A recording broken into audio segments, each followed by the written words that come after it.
Hallelujah. Thank you, Jesus. Praise you, Jesus. Thank you, Jesus. Thank you, Jesus. Hallelujah. Let's start with a small prayer. Thank you, Abba Father. Thank you, Jesus. Thank you, Holy Spirit, that all these days you have taught us, and from now on also you will continue teaching us. You have taught us how to draw near to you. You have taught us how in persecution we rejoice with your joy. How in persecution you are our strength. How in you, Lord, we find peace, we find joy, we find strength, we find wisdom. Lord, only in you do we have rest. Thank you for teaching us how to enter that rest. Lord, I thank you that you continue to speak with us and that you continue to walk with us every day of our life. Thank you that you draw near to us as we draw near to you. When you see us turning to you, coming to you, you run to us and you give us your comfort in whatever season of our life we may be. Thank you that your word teaches us, guides us, leads us onto your path, reveals what your purpose in our life is. Thank you, Lord, for continuing to speak to us right now.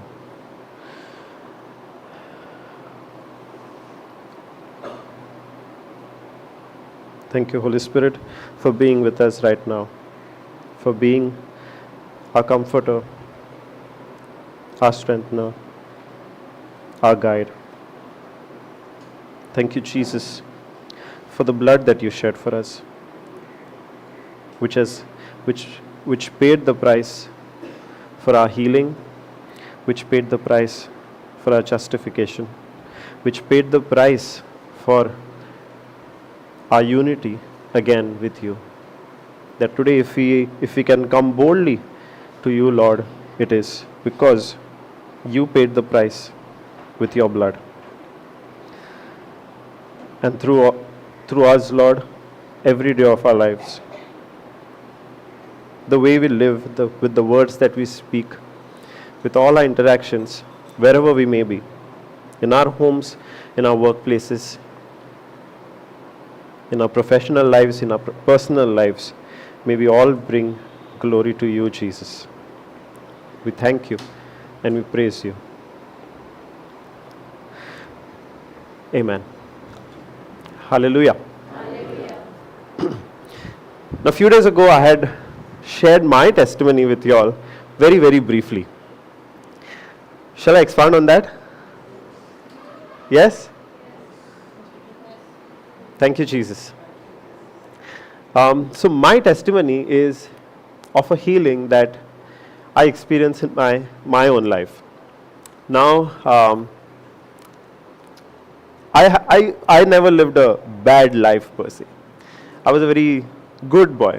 Like how we imagine, if you think of a good boy, how would you imagine a good boy? Studies well, sits quiet in the class, does mischief but never gets into trouble. Only a little bit of fun with the friends. So I was like that. Okay in studies, did well, did not bring complaints at home. My parents did not have to come to school because I brought some complaint at home. So I lived a normal good boy kind of life. And I had plans also like that to finish my school, do high secondary, and then eventually go on to do my masters outside of Goa. So those were my dreams. That was my vision. So when I was living my personal life in school, I did okay. But I was very active. In school, as well as in church. So in school, I was participating in all sports, all cultural activities. The same was happening at church also. I was in the choir, I was in the youth group, I was also a catechist. So that was my life. Now, when I was going nicely with that life, there came one day where I started falling sick. And that sickness was, whenever I went to the washroom to pass stool, so I started seeing blood and mucus whenever I started going to the washroom. So I did not understand what was happening, because every time I went to the washroom, I saw there was blood. Now because there is blood, I'm thinking, okay, maybe there's some kind of infection, some kind of wound. So, and this is happening every day. Every time I went to the washroom, there was blood. So we naturally go to the doctor. We go to one doctor, he prescribes a particular medicine and suggests I take it for 5 days. I take that medicine for 5 days, nothing works out. The symptoms are the same. I'm still passing blood, I'm still passing mucus. So we try another doctor.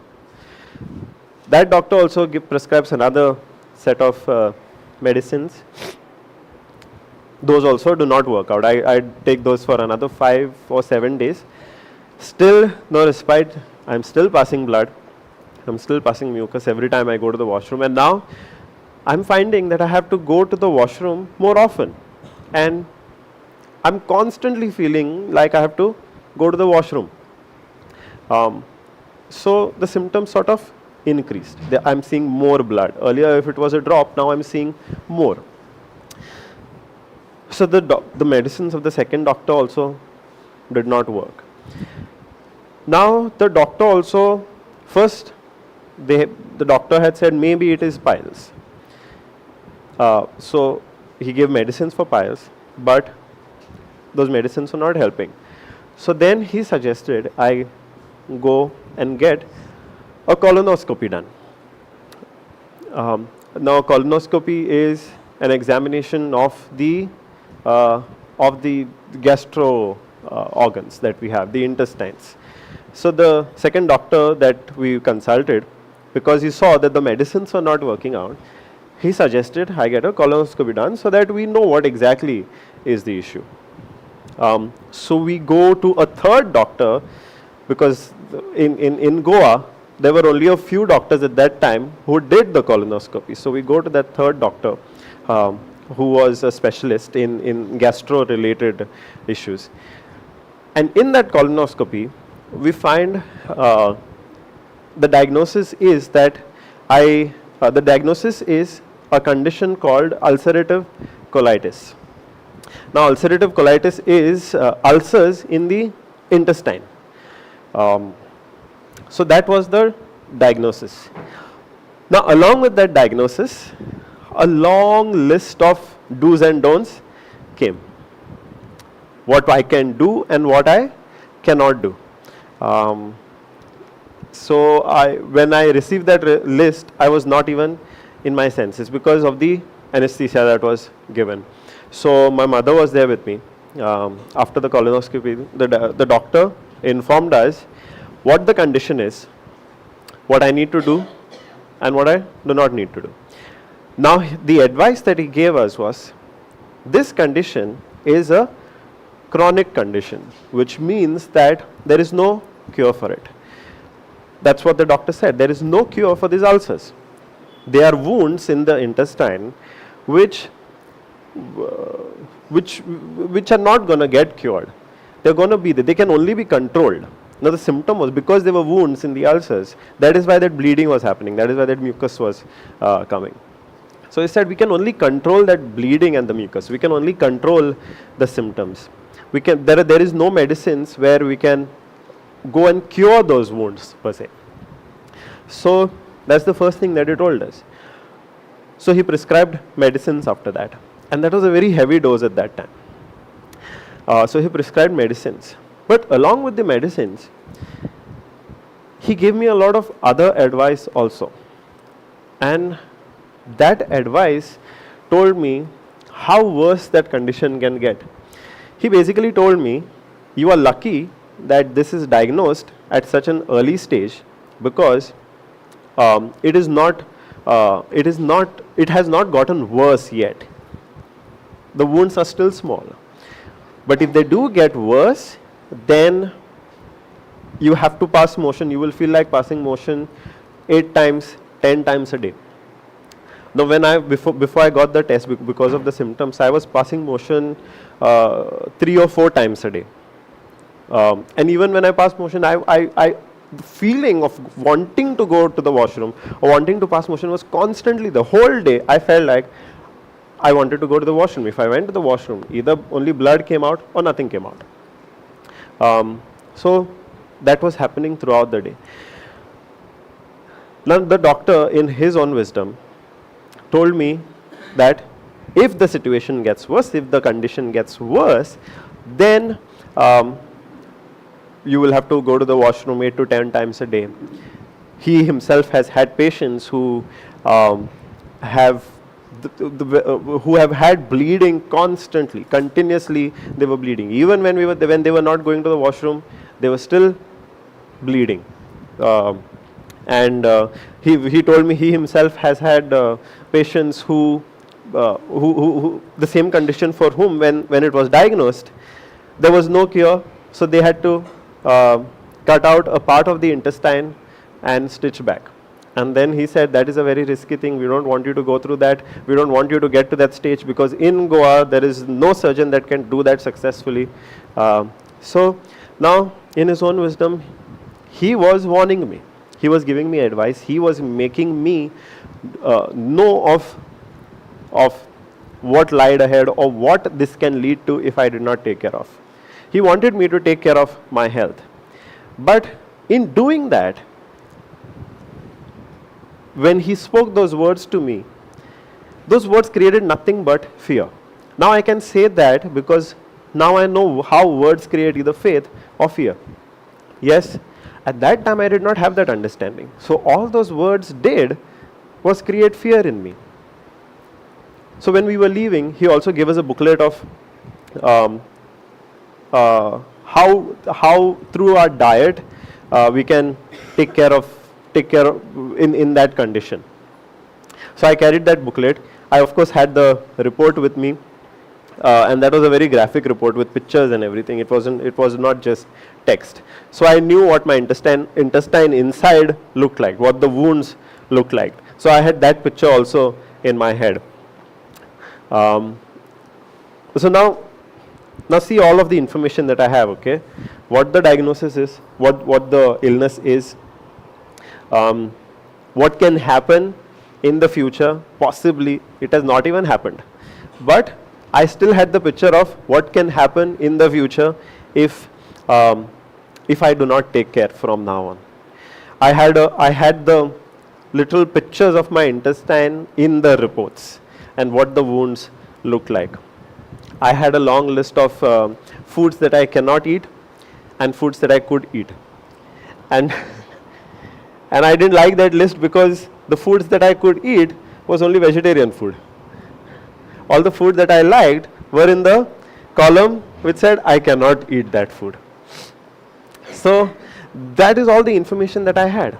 Now at that time, I had no idea of what the word is, what the Bible says. I only knew stories. I only knew stories because that's what I had learned from my childhood. Now I told you I myself was teaching catechism. So in my catechism class, I taught about Abraham. I taught about the day of the Pentecost when the Holy Spirit came. I taught about David and Goliath. I taught about Jesus' crucifixion.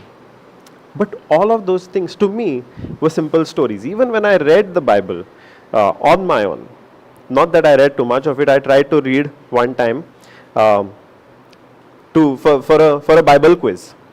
So they announced a Bible quiz for catechism, and I decided I will read the whole Bible. I could not go beyond a few chapters in Genesis. So I only knew a few stories here and there.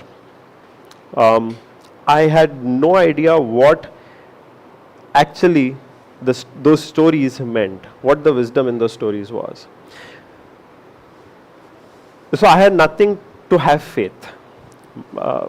My faith was basically, I have to pray so that God heals me.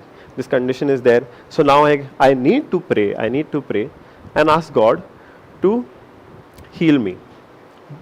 That was initially, right? Only when the diagnosis comes, we think of God. Slowly, with the medicines, with that dose that the doctor had given, the symptoms reduced. So my prayer also reduced. Because now I'm seeing, I'm okay, no? Symptoms are under control, I'm not bleeding. With the medicines, the bleeding stopped, the mucus stopped. That feeling to constantly go to the washroom also stopped. So with that, my prayer also stopped. Once in a while, I would remember the diagnosis if I saw the report, and then I would start praying. But the minute my mind was somewhere else, the focus went somewhere else, the prayer also stopped. Now when this happened, there was a lot of uncertainty, because the condition was with the intestines. There was a restriction on a lot of foods that I could eat and could not eat, right? And now I had plans to go outside of Goa to do my masters. So immediately we cancel those plans, saying if I don't know what kind of food I'm gonna get. Let's say if I go to Bangalore or if I go to Bombay, I don't know what kind of food I'm gonna get over there. I don't know how that food is gonna affect me. So I canceled those plans to go out for studies for that particular year. I said, let's stay at home. Let's settle down for this. Let the symptoms be in control. Then we'll see what we can do next. So my life became that. It was only centered everything around this illness that I had. So everything that I did was keeping in mind that I have that sickness in my body. So I got diagnosed in November of 2014. Now soon after November comes the most beautiful time of the year, Christmas season. Soon after November, Christmas season came. Now because I was so involved in catechism and the youth, we used to go out for serenading. Does it happen in Bombay? House to house? Yes, no, I guess everywhere it happens. We used to go out for serenading. Now, like I said, everything that I did was centered around, was taking into consideration that sickness that I had. So you know what I used to do? Serenading started at 7 o'clock.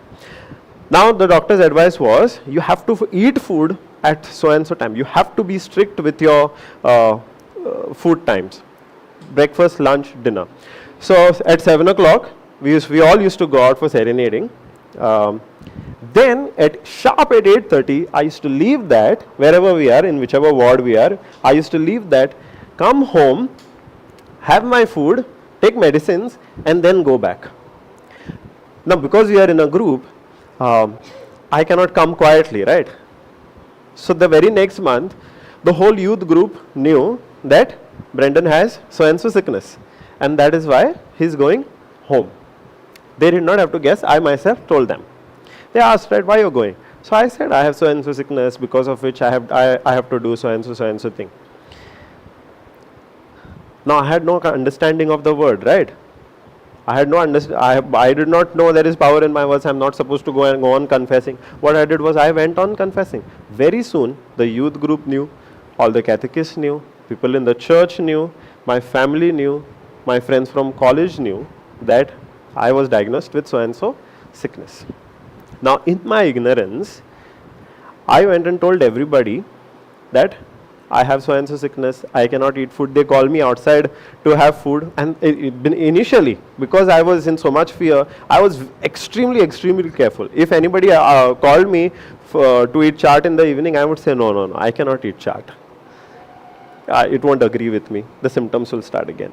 Literally every person I knew about this condition that I had, because I myself went and told them that I had so and so condition. So soon after that, they knew what kind of food I liked, no? So because of that, soon after that, whenever they called me, they also changed their plans and started cooking what would suit me.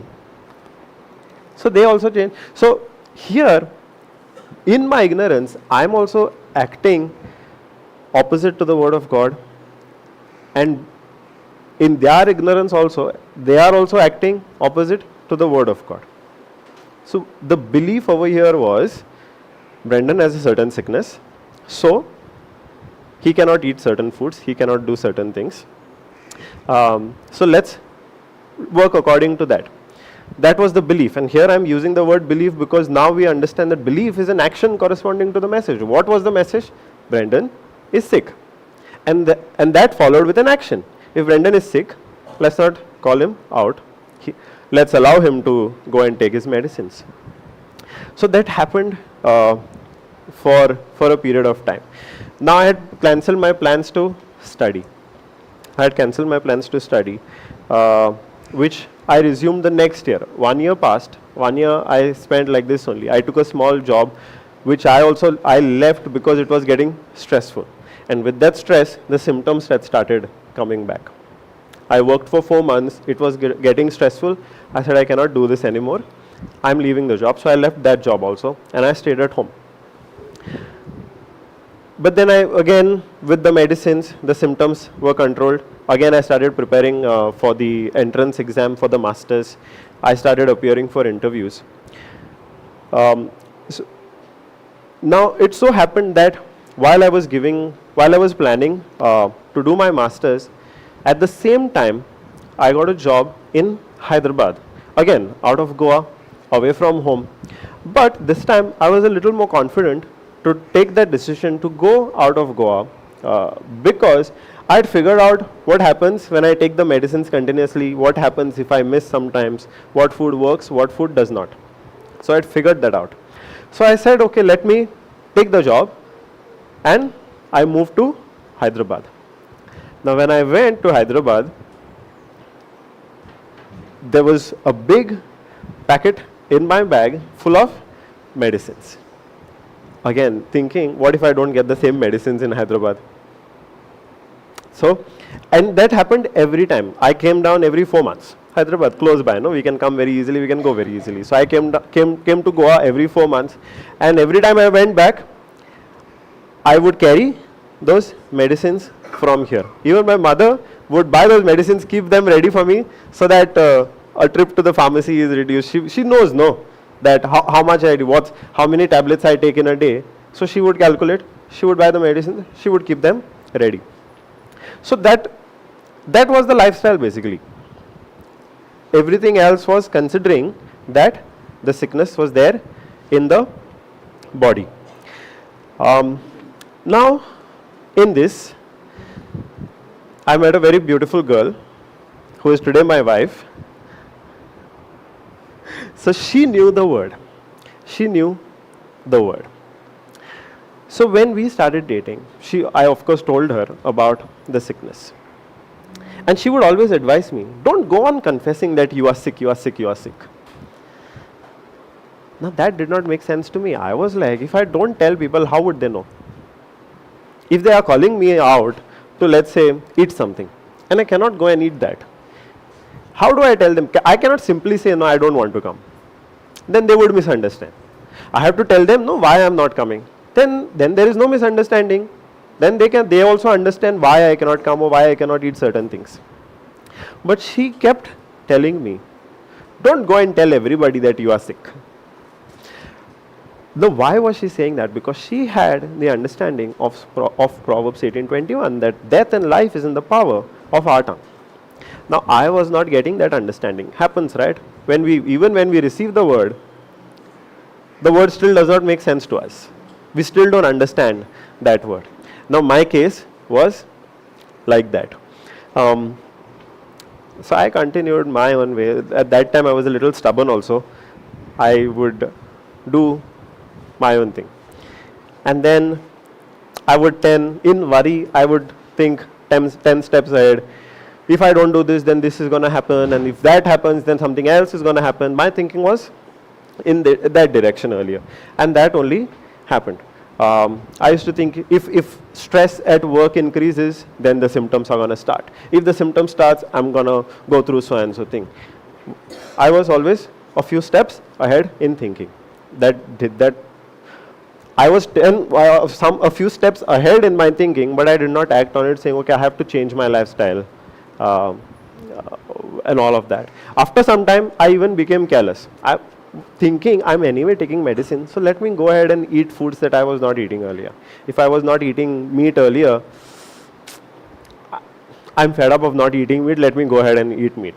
So I also became a little bit careless. So every time something like that happened, the symptoms would start. I was like, okay, symptoms are starting, I'll increase the dose. On my own, I used to take 1 tablet extra, and then the symptoms would stop.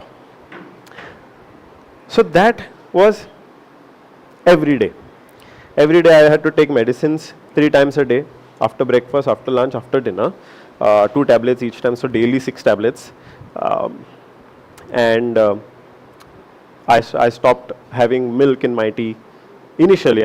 After that, like I said, I became careless. I started having everything because I was really getting fed up of trying to control everything, right? Initially it was okay.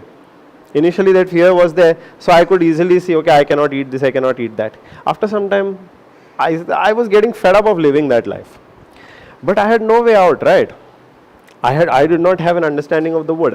Now in this, I was praying. Whenever I came to Goa, I did go for novenas to Old Goa. I did go for novenas to Pilar. I did go for mass every day whenever I was in Goa. So all that I was doing, not that I rebelled against God because of that sickness, saying, God, you gave me that sickness, so now I'm not going to talk to you. I continued whatever I was doing, living that good boy life that I was living before. But my mindset was still, I have to pray and God will heal me. Now the roommate that I was living with, he even asked me, and did you not ask God for a miracle? Now he asked that because he also knew there is no cure. So the only way for me to get cured is a miracle. So he asked, and that's when I started thinking, yes, it would take a miracle for me to come out of this sickness. Now how do we get miracles? How do we get miracles? By believing the word of God? No, I did not know that time, no. So I kept praying for a miracle. Did I know why that miracle was due to me? Did I know why Jesus died? What was achieved through his death? Nothing. I did not know anything. What I knew was just stories, because I taught those stories. Now, in all of this, even though I was living the good boy life, I had a very, very bad relationship with my father. I was very close to my mother. I did not care, even if I did not have friends. I was confident that I could confide in my mother. I was very, very close to my mother, and I still am. But with my father, I had a very bad relationship.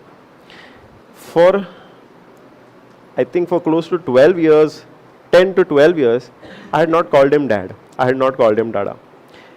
I had not even sat down with him, spoken to him properly. I did not want to be in the same room as him. If I see him only, I used to get angry. There was no decent conversation between us. If he said something, I would get irritated. And now, most of the irritation was from my side, okay? Because I was angry. He might have not been doing anything wrong as such. Just that I did not like what he did, so I got angry. We take that example of if in my hand there is a wound and that wound has pus. Now if you come and press, it hurts. Why does it hurt? Because you are pressing. Does it hurt because she is pressing? No, it is hurting because there's pus in myself, right? That was my case. Not that my father was doing anything wrong to me, or he was shouting at me, he was stopping me from doing what I like, or anything like that. Just that I did not like certain things that he did, or a certain way in which he behaved. So I got angry and I started shouting at him. That was my case. The pus was in me. The unforgiveness was in me. So outside I had that good boy life, but inside I had that, I can even call it hatred. I can even call it hatred. So, and that was every time I came down, every time I came down from Hyderabad to Goa, that hatred was in some form triggered. There used to be some fight or the other. Now, when did the diagnosis happen? November 2014. With the medicines, with the food restrictions, with everything, with my carelessness, life went on. I just got used to taking those medicines 3 times a day, having the symptoms sometime. What do I need to do to control those symptoms? I would do that. I had figured a normal way of living with that sickness in my body. Now, in 2019, I decided to leave Hyderabad, come back to Goa. I came in July 2019. Soon after that, in 6 months, we started hearing of the pandemic. We started hearing of the pandemic. Soon in 2020, March, everything went under lockdown. Everything went under lockdown. Now, one of the things that the doctors had told me during the diagnosis was, you cannot take any painkillers or antibiotics. You cannot take any painkillers like paracetamol. So, Crucin was out, Sinarest was out, all those paracetamol tablets that we have out of the equation. I cannot take any of those because they would have a negative effect on the sickness, where the symptoms would flare up or they would have side effects. And one time I did have, there was an infection in my foot, and I took an antibiotic. I took 1 tablet, and by afternoon, I took it in the morning, and by afternoon, 12:30, eyes swell up, lips swell up, and I am at work. I'm not feeling anything, but it's all swollen up, it's puffed up. My colleagues are looking at me and wondering what happened. I'm not feeling anything, but they are looking at me and they are seeing my face swollen up. So that's when I realized it's the reaction of that antibiotic that I had taken. And that's when I realized that I really cannot take antibiotics. It's not even it was not even a very not even a high dose of antibiotic. It was normal that we take for a small infection. With that itself, my whole face had swollen up. So I realized antibiotics are not going to work for me at all. Now, in the beginning of the pandemic, was there any medicine for the cold, for the fever that we got, for the cold that we got? No, right? All that they were suggesting is you take a paracetamol, correct? Crucin they had suggested, I think, or whatever, some kind of paracetamol. Now I cannot take those paracetamol, no.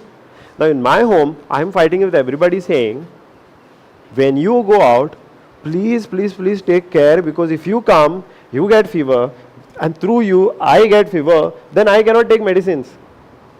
So I started fighting with everybody, and more, especially with my father, that whenever he goes out, come home, wash your hands properly, wash your legs properly, wash your face properly, and if they don't do that, I fought with them. Now, initially the seriousness with regard to this was not as much, right?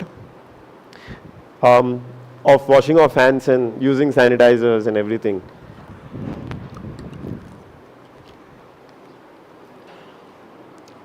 So my father also, he took care. But it's not that every time he went out, after coming back, he would wash hands. He did not do. Now the pus is in whom? In me. So when I when I saw him that he's not washing his hands, he's not washing his legs, I started shouting at him, I started firing him, I started fighting with him. And this happened repeatedly. I had that hatred, no. So I was getting angry, I was fighting with him. And there came a day where the fight became very, very extreme. Very, very extreme. And after that fight, I said that in my anger, reflecting on what I said, and I started sobbing, thinking, what kind of a life this is, where I'm saying I don't want anything to do with my father. I am having this sickness which I cannot do anything about. I don't want to live this kind of life. I need to change something. So I started sobbing and sobbing and sobbing. I sobbed in front of my mother. In my room, I'm sobbing and telling God, I don't want to live this kind of life. Now, all this is in the beginning of the pandemic. Now, in the pandemic, we keep saying that a lot of times that the pandemic was a bad experience for some, but for some, it was a very good experience. Now, fortunately for me, Papa Johnson started the Zoom sessions in April, and my wife was listening to the teachings from a very long time. So the minute the Zoom session started, she left everything else, left all other work, and logged into Zoom morning till evening. She hooked herself onto the teachings and kept feeding herself on the Word of God. She knows everything that is happening in my life, the sickness that I'm going through. Now, the day the fight happened, I called her to give her an update, saying so and so fight happened, he did so and so thing, I said so and so thing, and this is what I had said. And her day she has spent listening to the Word of God the whole day. So she told me, I don't remember what she said to me exactly, but she cut off the call very quickly because she did not want to listen to this poison that I was speaking. Because what has she spent the whole day listening to? The Word of God. Now, she did not tolerate that I am coming, making one phone call and dumping all that poison on her. She was very careful to guard her mind, because she herself was learning. That was a very heavy dose at that time. Earlier, the teachings that you got were small sessions, right? But now when the Zoom session started, Papa went into the topic so deep that one topic was taken for days. And what she was listening to was the teaching on the gift of tongues. So she got that understanding of the gift of tongues. Now, in those sessions, Sister Angeline's testimony was shared. Now, Sister Angeline is somebody who was healed of the same sickness that I had. So her testimony was shared. Now she knows, right, what my diagnosis was. So she not immediately. The testimony shared in the teachings. I think after 2 or 3 days you share it with me. So she shares that same testimony with me. Now when I get that testimony, I listen to it, and for some reason I hear that testimony and I'm going on crying and crying and crying, because I was also right now was in a very vulnerable state where I have had that huge fight with my father, and then I am reflecting and saying I don't want my life to be like this, where every day I'm living with so much of hatred in me and so much of anger in me. So I was in that very vulnerable state. And when she shared that testimony, I immediately absorbed that testimony and the teaching from that testimony, and I cried and cried and cried. But I made a choice that this is what I need right now in my life. That testimony was shared with me. Not that is the first video of JCILM that she shared with me. Even when we were dating earlier, she has shared a lot of other teachings also. But every time I have ignored those teachings because thinking, I don't have time to sit and listen to this teaching for 3 hours. If it was a short video, okay, so I can still watch. But if that teaching is going on for 3 hours, then I don't have time for that. I have ignored saying this thing. But right now, when she shared that testimony with me, it was exactly what I needed in that moment. So in that, Sister Angeline, of course, told how she was healed of that same sickness which I had. So I grabbed everything that was there in that testimony, and I started doing the same thing. Now the Zoom sessions were happening, right? The Zoom sessions were happening. So I said, let me also go and watch those sessions. Um, Now she had gotten the understanding of what the gift of tongues was. She activated a gift of tongues. Immediately she said, you have to, she told me, you have to activate the gift of tongues, because she knew what would happen to me if I activated the gift of tongues. I was not listening earlier, right? And she did not want to take the fight on her own shoulders. She did not want the burden on her own shoulders to get me to listen. She knew that once I activated the gift of tongues, then I would also get hooked to the teachings. I would also get the understanding of the word the way she had. She did not try to force any kind of teaching on me, saying you have to do this, or you have to listen, why are you not listening? There was no pestering. But she made a point to keep encouraging me to activate the gift of tongues. I did not listen a few times, but eventually the way I activated the gift of tongues was, she called me and we were on the phone, and she said, you have to activate right now. And she gave me the understanding, very brief understanding for I think 20 minutes or so, where she gave me the understanding of what the gift of tongues is and what happens when we activate the gift of tongues and how we activate the gift of tongues. And she gave me that understanding. We cut the call. I sat there itself and I made a prayer, and soon after that I activated my gift of tongues. And I'm so thankful for that, because after that I myself did not have to struggle to sit and listen to any teaching. I myself decided to go and log in to the Zoom sessions. Now when I made the decision to start listening to the teachings on Zoom, instead of Zoom, the Lord led me to this very particular teaching, which was about Paul's thorn in the flesh. Have you heard of that? Paul's thorn in the flesh. What is it about?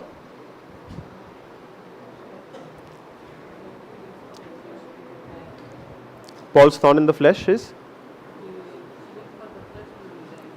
No. So,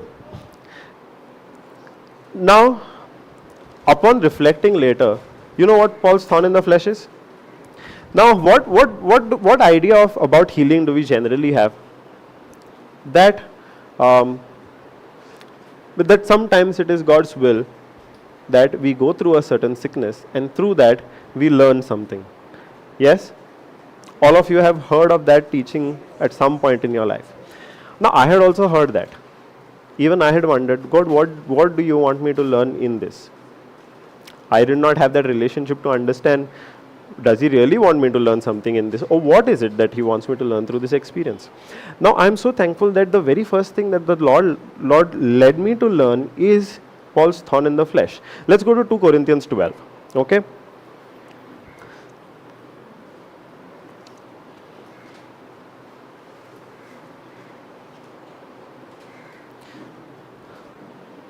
Two Corinthians 12 verse 7.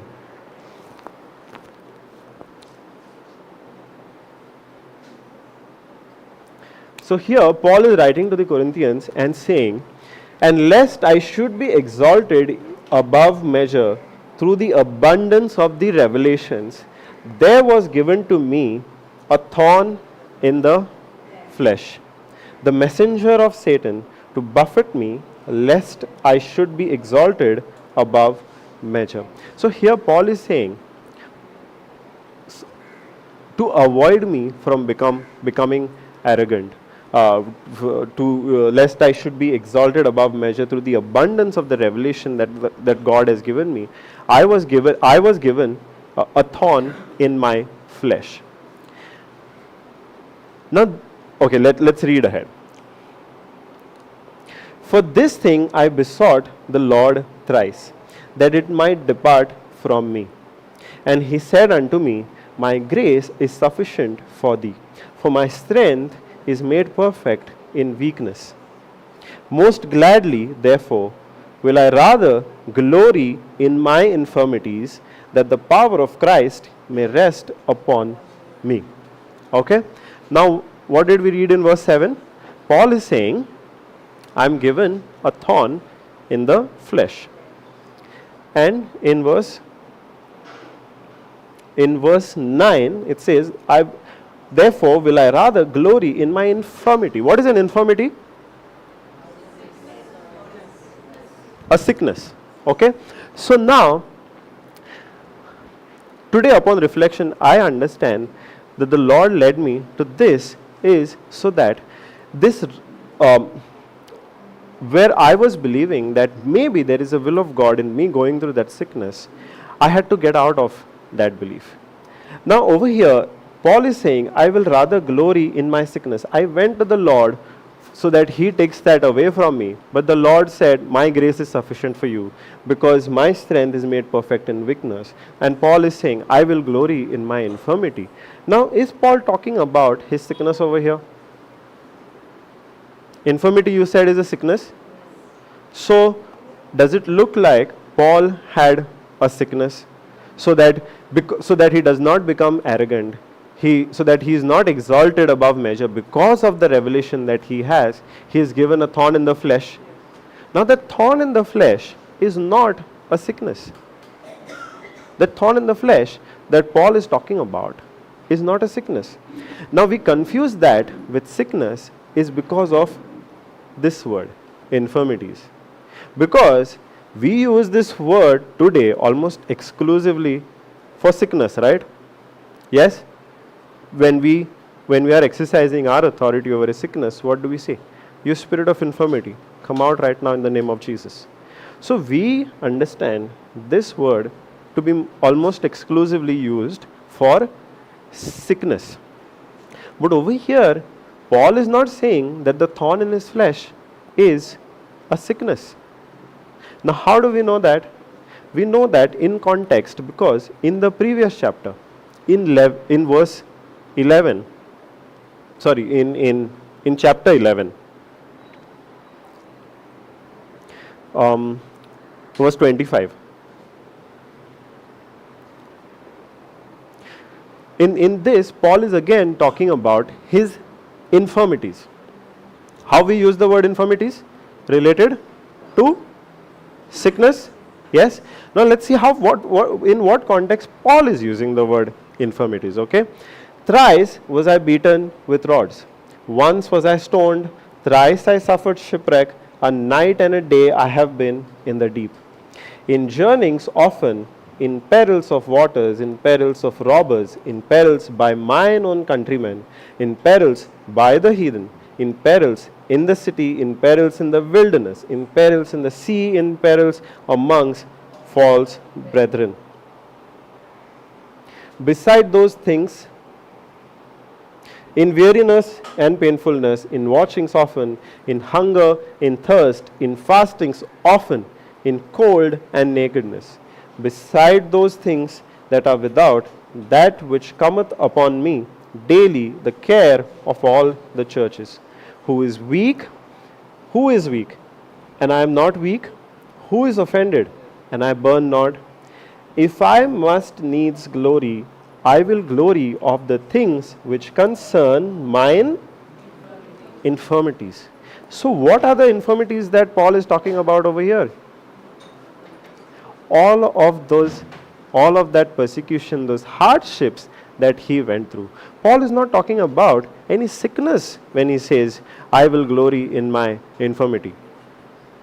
Now see, we have already learned this. The Bible was not written in chapters and verses, right?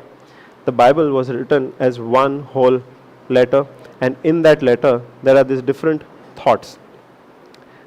Now, is it possible that chapter 12 is a continuation of chapter 11? Yes?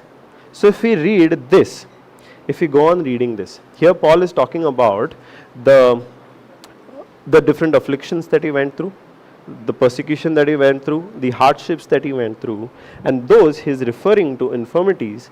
And then in the next chapter, he's talking about a thorn in his flesh, and he says, I will glory in my infirmities. Paul is actually talking about all these hardships that he went through, not a sickness. The thorn in Paul's flesh was not a sickness. But let's go to chapter 12. In his own words, chapter 12, verse 7.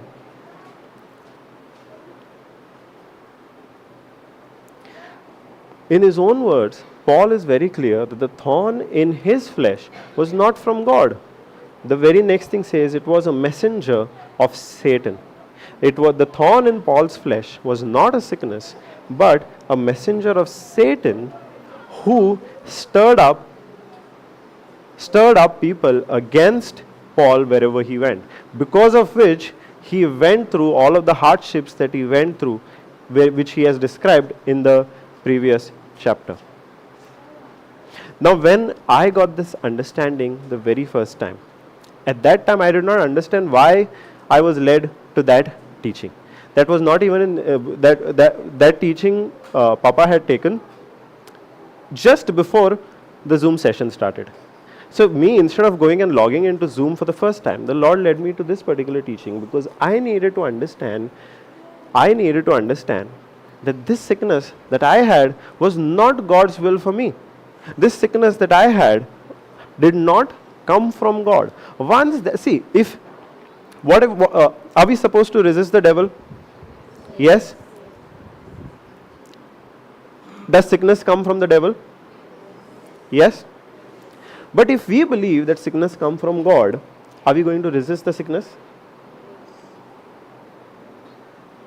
If we think sickness comes from God, will we resist that sickness? If something is coming from God and we are resisting it, we are resisting God Himself, right?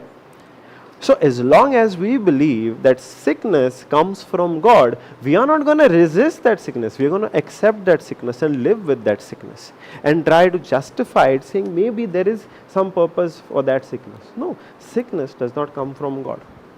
Now it may look like that because in the Old Testament a lot of times we see God sends a pestilence as a form of divine judgment.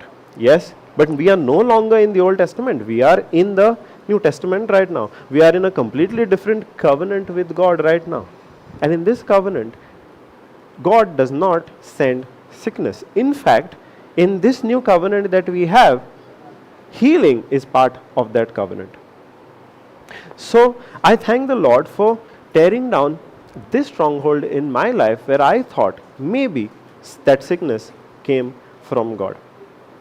Now when that was taken out, when that understanding was taken out, then the Lord led me to a deeper understanding of what faith is, how faith comes, the power of words, because I needed that understanding. See, with the testimony of Sister Angeline that was shared with me, that testimony was for 40 minutes. Now in that, she had explained how she confessed 1 Peter 2:24. Now I started confessing 1 Peter 2:24, but I still need the understanding of why 1 Peter 2:24 works, right? If I say, by the wounds of Jesus I am healed, I need to get the understanding of how by the wounds of Jesus I am healed. If I have to confess that with my mouth, I need to understand why I need to confess, right? Otherwise, it simply becomes blabbering, saying for the sake of saying, or saying as a matter of ritual. That is what we learned in when Sister Jocelyn taught us about the works of belief and the works of the law. So the Lord step by step led me to all these teachings of how faith comes through the Word, how the Word is health and healing to our flesh, why we need to confess the Word, what is believing, the way you and I know today that believing is not simply sitting and thinking in our mind. Believing is an action. So the Lord step by step led me to all these teachings. And when I got the understanding of all those teachings, on that journey, it was important for me to be consistent with it. Yes? Now that was a choice that I had to make. I had seen through a testimony that the Word works. Now I had immediately grasped it.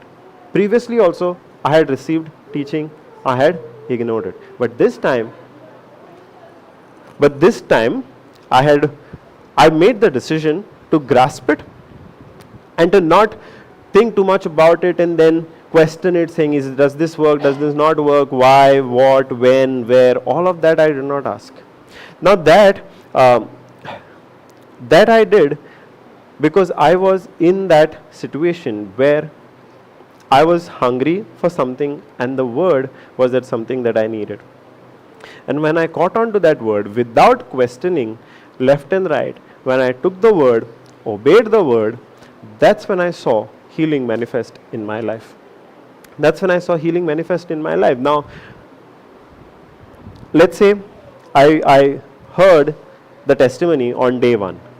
I heard the testimony on day one, and whatever I could grasp from that, the confession that I needed to make, the prayer that I needed to make, I took that and I kept confessing it day and night, not thinking whether what I'm saying is making sense or no. At the same time, I activated the gift of tongues. So wherever I was, whatever I was doing, I kept praying in tongues. And in all of this, step by step, the Lord revealed to me the understanding of faith and belief. So when I understood belief, that belief is not simply a way of thinking, but it is an action, I decided, okay, now if I'm already healed, why do I need to take medicines? Correct, no? If I'm already healed, why do I need to take medicines? Now, that was a step of faith that I took, and I said, if I'm already healed, I'll stop taking medicines. Now, over here, whenever I share my testimony, I'm careful that taking my example, nobody should simply stop taking medicines. Why I was able to take medicines is because, see, there are medicines that can cure a sickness. Now the medicines that I was taking, was there any hope that those medicines would cure me? No, right? There are medicines that will lead to a cure. My medicines were anyway not leading to a cure. They were simply there to control it. So I could boldly take that step of faith and say, I don't need to take medicines because I cannot even hope that those medicines are going to cure me. But there are a lot of other people who receive their healing through the medicines.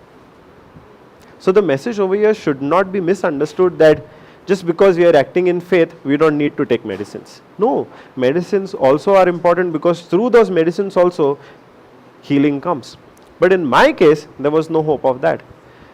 So I decided that I'm going to stop taking those medicines. Now when I took those medicines, why I was able to take that? Because at that time, I had fed myself enough to know that I am acting in faith, and this is a step of faith that I am taking. If I did not have that understanding, I would not have been able to take that step. Now when I stopped taking the medicines, I did not tell anybody. Because if I tell somebody, they could discourage me, right? They could say, no, you cannot do that. Even medicines are important. Then after that, what will happen? With those words, I could get discouraged. And at that point, I did not want to get distracted. Of course, I had a good example to learn from where because she was feeding herself on the word of God, she was not tolerating any distraction. I decided to do the same thing, where I said, I don't want to any words of discouragement. I'm taking this step of faith and I'm stopping the medicines. Now when I stopped the medicines, earlier, I could not go even 2 days without the medicines. Immediately the symptoms would start. This time, I stopped the medicines and I noticed there are no symptoms coming back. 2 days passed, 3 days passed, 4, 5, 6. I'm not seeing any symptoms. I'm not seeing any symptoms. That's when I knew that it is through this word, it is through the confession of 1 Peter 2:24, it is through the understanding of 1 Peter 2:24 is true. What exactly happened in 1 Peter 2:24? Why the confession was important out of my own mouth? What is faith? What is belief? When I got the understanding of that, and without questioning, when I obeyed that word, took a decision and took that step of faith, that's when I realized my healing manifested in my life. Now, how many days did it take? Not more than 10 days. After 10 days, I knew for sure that I have been healed. Now, this happened in 2020. Since then, I have had no symptoms. Except for one time. I think about after 6 months, randomly, on one random day, I saw blood again. When I went to the washroom. Now, that time, what can happen? Fear can come in, doubt can come in. Arey, if I was already healed, how am I seeing blood again? But thank God that I had stuck with the word, continued hearing the Zoom sessions, the teachings that were happening consistently, and I had received the understanding of what my authority is. Now, when that symptom came back after 6 months, I was able to speak to that symptom and command it to stop. I had received the understanding that I have to make the choice of not to accept that symptom which has come back. That symptom has not come back for good. That symptom has come back to again create fear and create a doubt in my mind. And because of the teachings, because I had continued in the Zoom sessions, the teachings that had happened, I could, in that moment, I could exercise my authority and reject that symptom there and then. So after 6 months, the symptom had come back. I think it stayed for 2-3 days, and I kept speaking to it, and then without me doing anything, it automatically stopped. And since that time, I have not had any symptoms. Thank you, Jesus. Since that time, I have not had any of the symptoms. Now, am I eating everything that I was not eating before? Yes. If I go out, I don't have to leave whatever program it is halfway, come home, take the medicines, go back. I don't have to do anything of that. I can freely go wherever I want without having to carry a big box of tablets. Through the word. Now, this life that I have, earlier, what was I bound to? I was bound to that sickness. I was bound to those medicines. And I was not able to come out of that bondage, come out of that slavery to that sickness, because I did not understand the word. I knew the stories. I knew the faith of Abraham. I knew Abraham is called the father of faith. I knew David killed Goliath, who was much greater than he is. But with those stories, I did not have the understanding of what is Abraham's faith. I did not know. The word benefited me when I received the understanding of it. Now, the first soil that we spoke of. What is that soil? The seed falls by the wayside. The roadside, and then Satan is immediately able to come and take it away, because it is not even able to take root, because we don't have the understanding of it. Now, I had all this word, right? I had the Bible with me, but that did not still benefit me, because I was holding on to certain wrong teachings, certain wrong notions, without having the understanding of what I was reading. Now, I was in reflecting on this. Few days ago, we were learning about that the Word of God is that seed. The Word of God is that seed, right? Which we have to, which is sown in our life. Now, on reflection, I realized that I too became the sower. It is not just God who sows the seed, yet God sowed the seed of His word in my life. But I still had to take that word and sow it in my life. So, we were talking that day. Is God the only sower, or do we also become the sower? Yes, we also become the sower. And thank you, Lord, for revealing that to me, that when He gave me His word regarding healing, when He gave me His word, I too had to sow it in my life constantly. And that's when it went ahead and bore fruit. Now,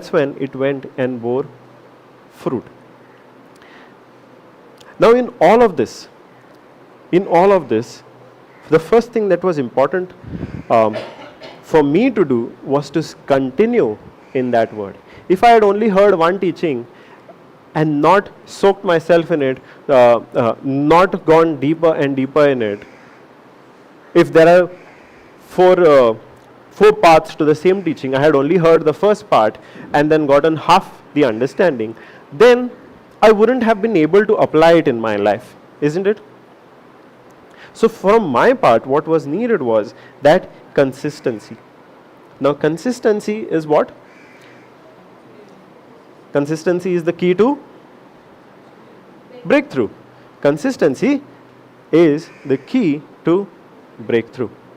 We cannot expect that we will hear the word only one day and then on that one day what we learn is going to be sufficient for us for the next, I don't know, whatever time, days and months. No, we have to continue in the word to a point where the word becomes the lifestyle.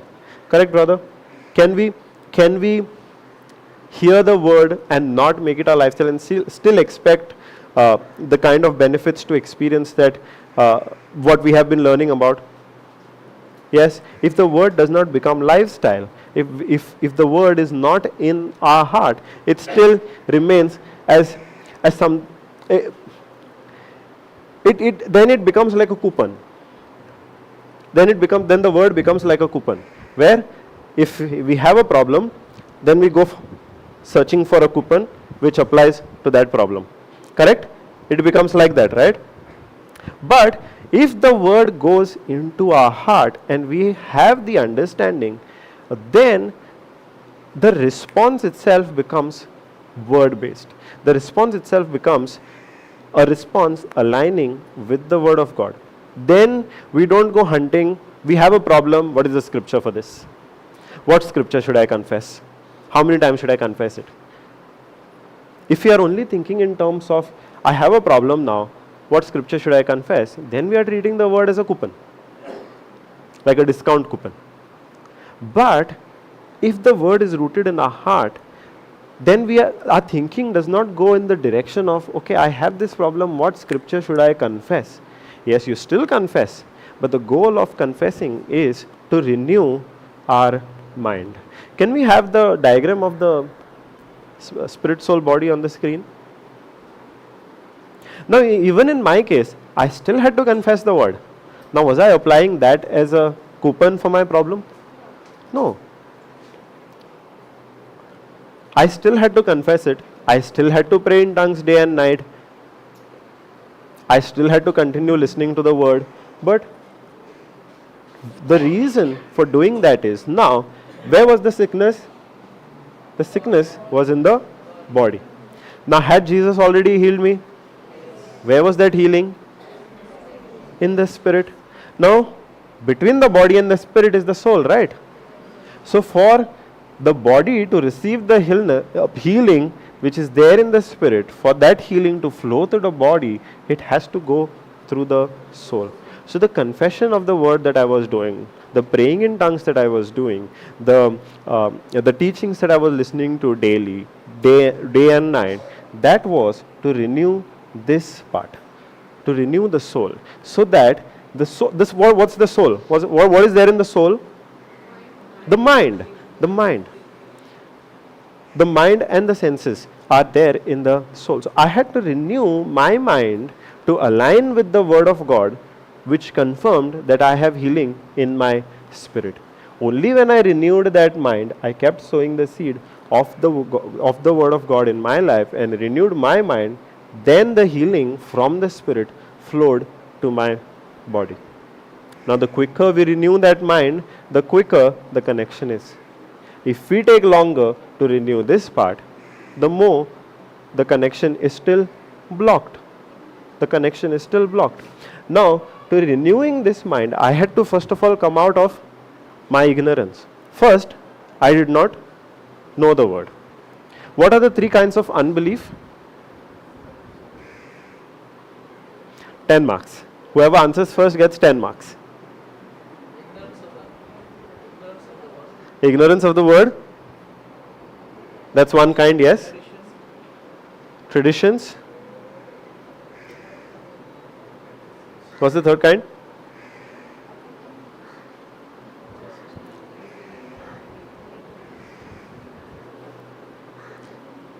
Yeah, the three kinds of unbelief. You're giving me answer unbelief only.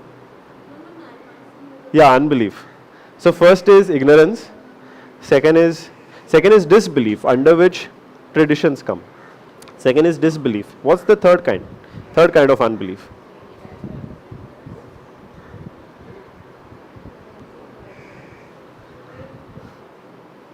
Mary, what's the third kind of unbelief? Michael would know. Where is Michael? Michael, what's the third kind of unbelief? What's the third kind of unbelief? Natural unbelief. So, there are three kinds of unbelief. One is ignorance, where we don't know the word itself. We might have the Bible, we might know a few stories, but we don't know what the gospel is, what the wisdom from the Bible is, what that story actually means. And that was my case in the beginning. I had the word, I had the Bible, but I was ignorant of what that actually meant. So first I had to come out of that. And we come out of that when we get understanding. How can we come out of ignorance? When we hear the word, when we read the word, we get the understanding. Now the second kind of unbelief is disbelief. Now disbelief is basically wrong teachings. If I have to summarize, disbelief is wrong teachings. Wrong teachings could be, maybe this sickness comes from God. Maybe it is not God's will for you to be healed. Maybe healings happened only during the apostles' time. After that, God stopped supplying healing. We have heard all these things, right? But are they true? Are they true? So those come under disbelief, wrong teachings. And the third kind is natural unbelief, where we are more dominated by what we see, what we feel, what we hear, the senses that we have. We are more dominated by the senses, where what the senses are telling us become more real than what the word tells us. Now, when I had to renew my mind, I had to remove these three kinds of unbelief. First of all, get understanding. Now, why is it important to remove unbelief? Because there was a point where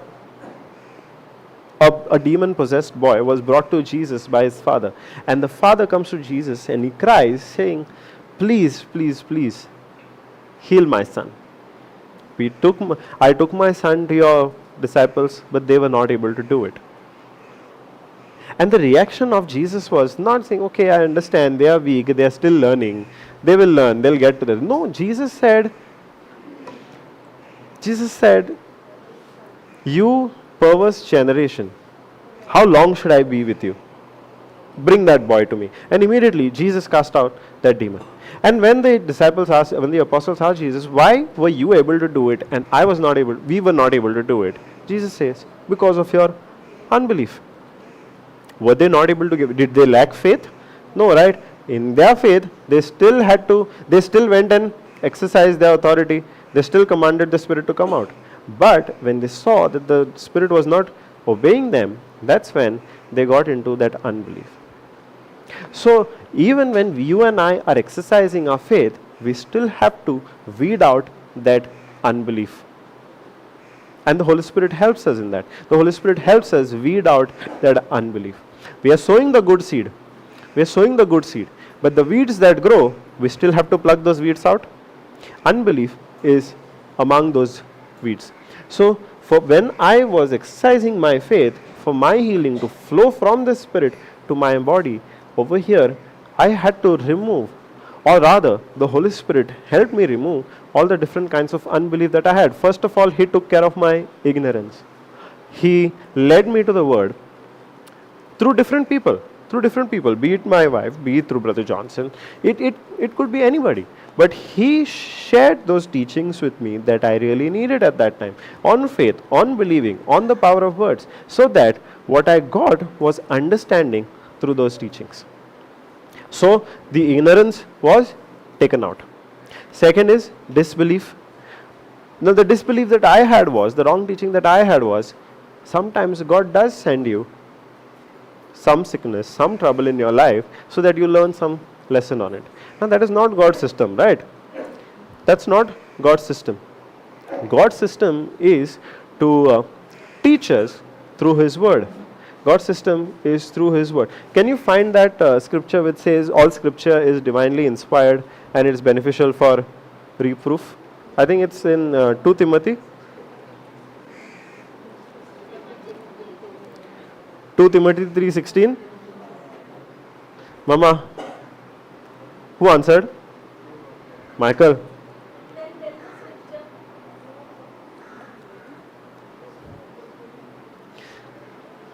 Thank you, Michael. So all scripture is given by inspiration of God and is profitable for doctrine, for reproof, for correction, for instruction in righteousness. So God's system is not to send sickness in our life, not to send trouble in our life, so through that trouble we learn something. God's system is to sow the seed of His word, to give us the seed of His word in our life. So through the seed of His word we make the correction. We make the correction. Even, let's say God sends the sickness, and even in that sickness we don't go back to His word, we don't go to His word. On what basis will we make the correction? That is the second kind of unbelief that the Lord led me to correct in my life through Paul's thorn in the flesh, where I was believing that even Paul had a sickness which the Lord refused to heal, saying, my grace is sufficient for you and my strength is made perfect in your weakness. The Lord taught me that it is not sickness that Paul had in his life. Paul was speaking about something entirely different. So from the, let's go back to the diagram. So first, ignorance was taken care of. Second, the disbelief was also taken care of. And thirdly, the Lord, through the teaching on believing, through the teaching on seeing the unseen, the Lord also taught me how to come out of that natural unbelief, not to look at my symptoms more, not to look at what was happening to my body more than what the word told me. Through that teaching, the Lord taught me to come out the natural unbelief as well. Come out of ignorance, come out of disbelief, and come out of that natural unbelief also. Now when that happened, I still had to take care to stay firm, right? Because when you're believing something, when you're seeing the unseen, your confidence can get shaken because you still don't have that physical evidence. Until you see the physical evidence, we still have to stay firm. Now what helps us in that time? What helps us?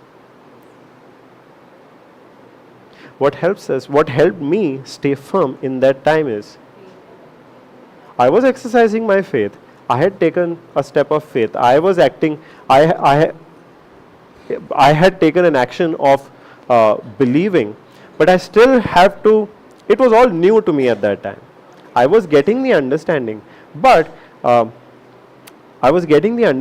I still had to stay firm, not waver, saying, today I am deciding to say not to take medicines.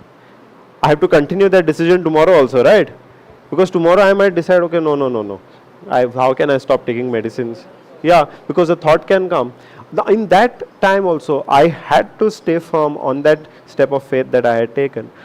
And in that, the Lord again took me to the story of David again and taught me how he stayed firm on the word of God that he had received. The Lord took me to the story of Abraham that I already knew and taught me how Abraham stayed firm on the promise. How did Abraham stay firm on his promise? Now I know my healing was completed in 10 days, or not completed, but I was able to say I am healed in a matter of 10 days. Now that was not the case with Abraham, right? Was that the case with Abraham? That in 10 days he was able to say, I have Isaac? He took 25 years. But he still stood firm on what he believed. How? Because the Lord gave him an instruction where he could continue believing. First of all, he changed his name. Yes? He changed his name to call himself the father of many nations. Secondly, the Lord asked him to exercise his imagination and count the stars and count the grains of sand, so that he knows, he has a picture to imagine in his mind of how many his descendants are going to be. How many his descendants are going to be. The same thing with David. The same thing happened with David, where David is in the battle and everybody is talking about how big Goliath is and how strong Goliath is, but David is only diverting his attention and saying, what will happen to the person who kills Goliath? What will the person who kills Goliath get? Okay, let's go to that because I'm getting blank looks. 1 Samuel 17. 1 Samuel 17.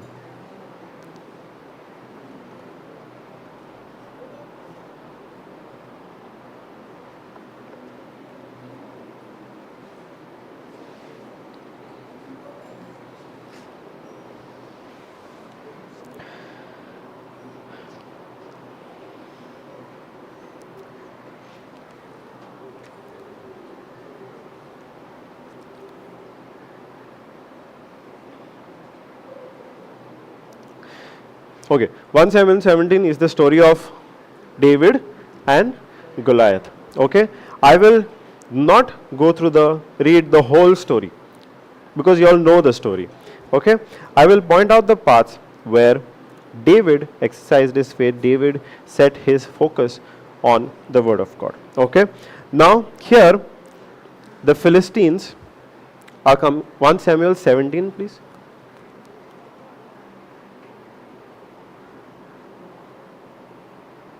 No, not verse 17. 1 Samuel chapter 17, verse 1.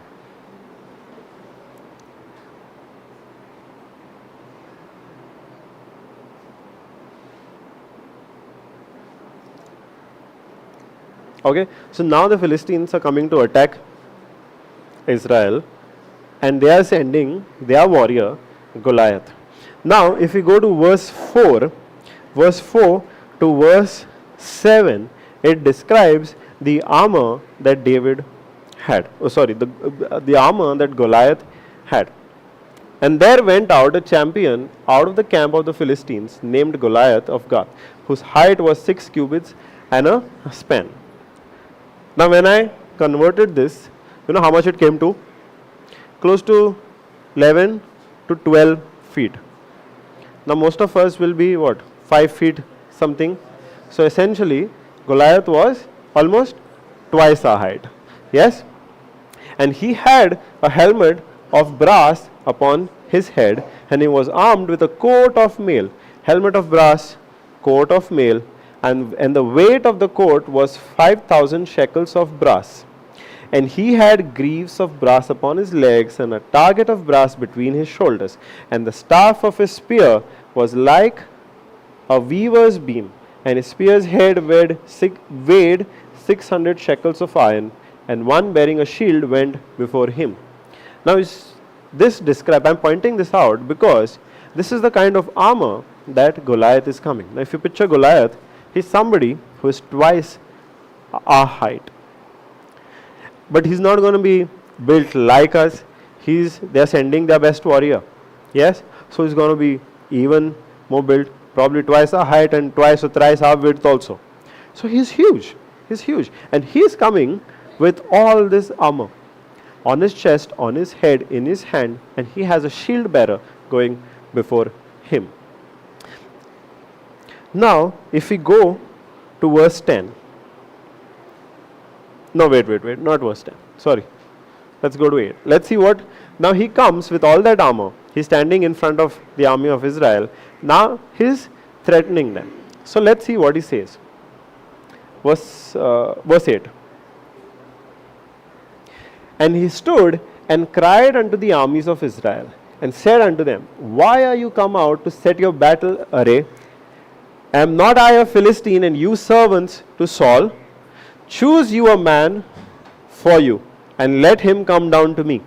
If he be able to fight with me and to kill me, then will we be your servants. But if I prevail against him and kill him, then shall you be our servants and serve us. And the Philistine said, I defy the armies of Israel this day. Give me a man that we may fight together. Now he's coming and speaking all these words to the army of Israel. To the army of Israel. And now what happens when they hear these words? When Saul and all Israel heard those words of the Philistine, they were dismayed and greatly afraid. So Goliath comes and speaks all these words to the army of Israel. He's threatening the armies. And upon hearing those words, they get into fear. They are terrified. It says greatly, not even, it does not say even afraid, it says greatly afraid. They are terrified. They cannot even go to face him. Now if we read ahead, we realize, we come to know that this happens for the next 40 days. This happens for the next 40 days where he is coming and speaking in the same manner every day. And every day the Israelites are hearing this and they are getting even more filled with fear. Now after this, David comes to the battlefield. Now over here, David is not even a warrior. He's a shepherd boy who was tending to his sheep. His father tells him, go take this to your brothers, and he comes with that. But then when he comes to the battlefield, let's go to verse 23. So David comes to the battlefield as he is instructed by his father. And then when he comes there, he starts talking to the men that are there over there. He starts talking to the men in the army. Verse 23.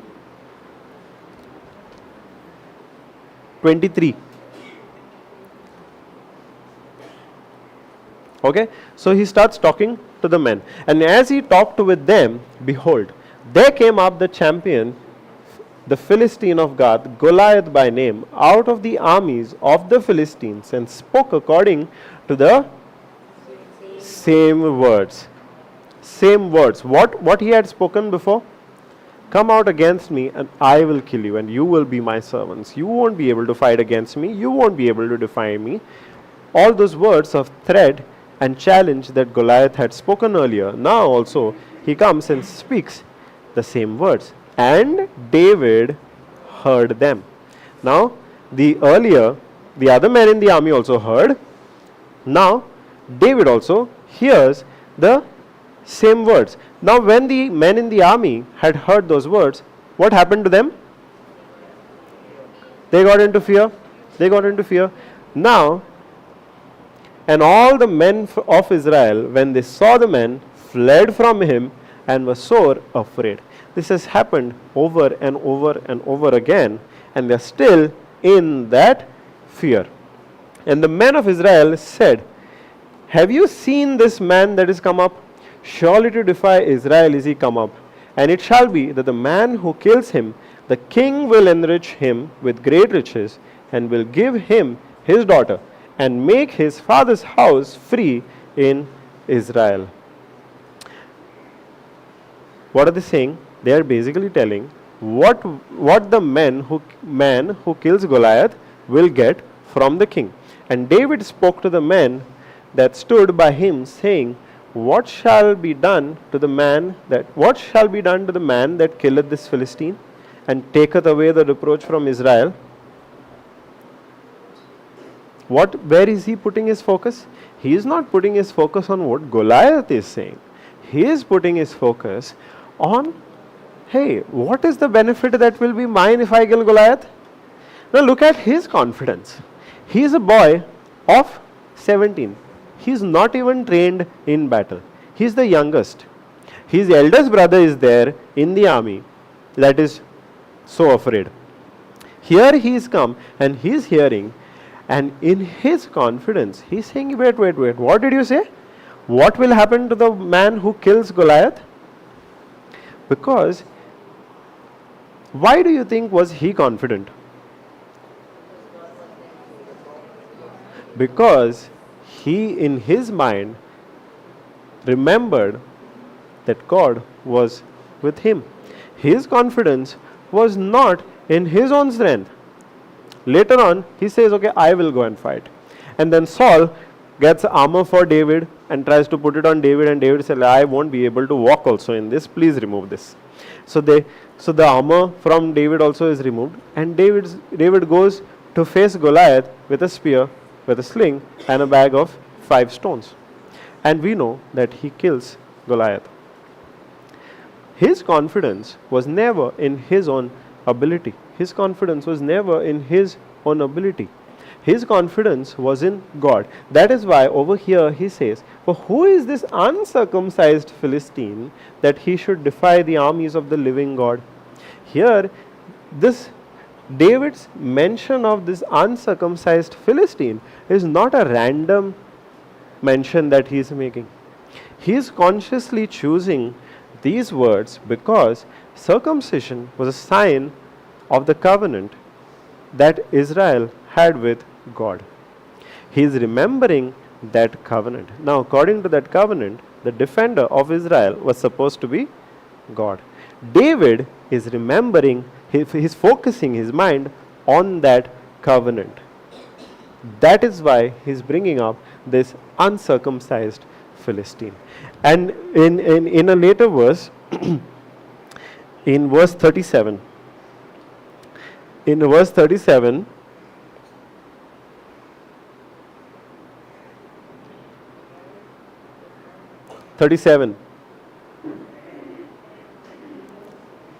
here David is expressing out of his own mouth, he is confessing his confidence on God.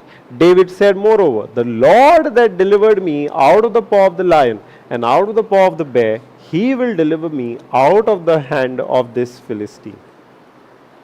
David never said he will kill Goliath.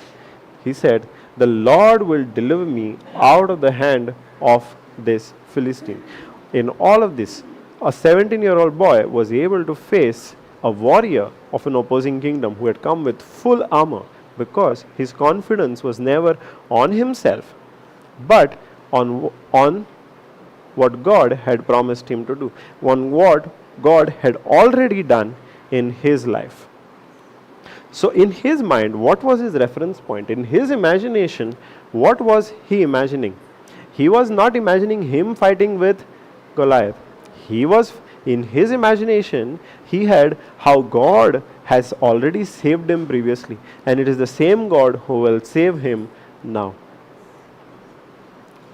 Now, when we receive the promise of God, be it about healing, be it about restoration of our marriage, be it a promise regarding our children, be it a promise regarding success in our business, success in our jobs, we too need to form an imagination based on that word. If it's about healing, we need to imagine ourselves already healed.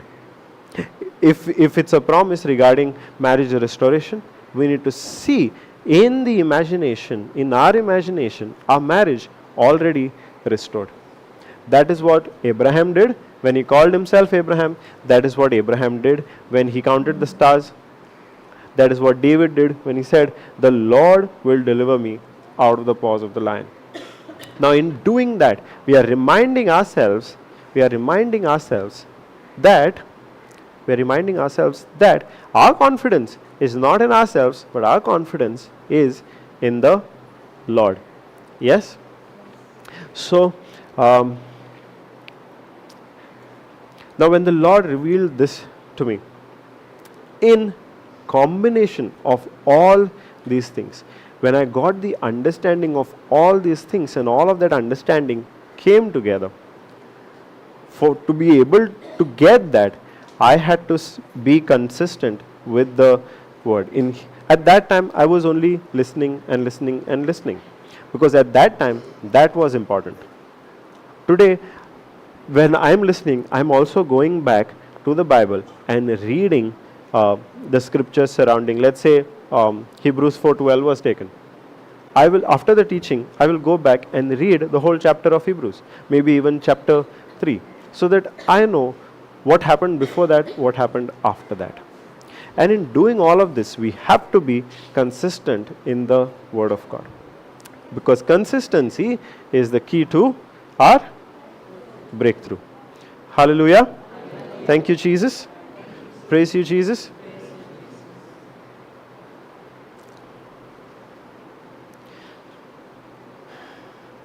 Let's all close our eyes.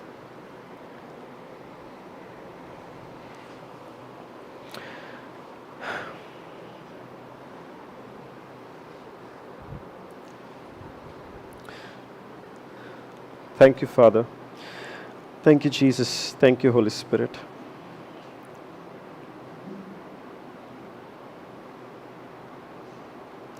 Thank you, Lord, that you died for us and that you shed your blood for us.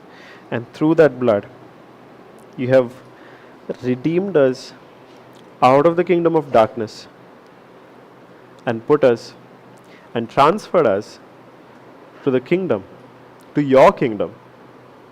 Now the life that we live today, we do not live, Lord, according to this kingdom of darkness, but we live it according to your kingdom, the principles of your kingdom, the laws of your kingdom, experiencing the benefits of your kingdom.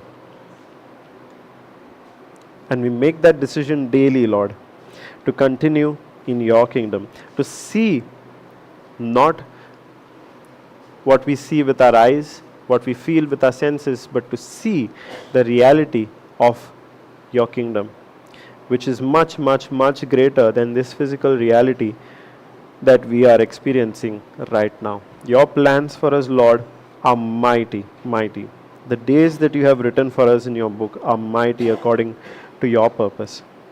Lord, I thank you that you reveal your purpose and your plans for us each and every day through your word, where you call us to experience your love and you call us to rest in your love. All this is made possible by your blood, Lord Jesus. And I thank you and I praise you for it. Amen.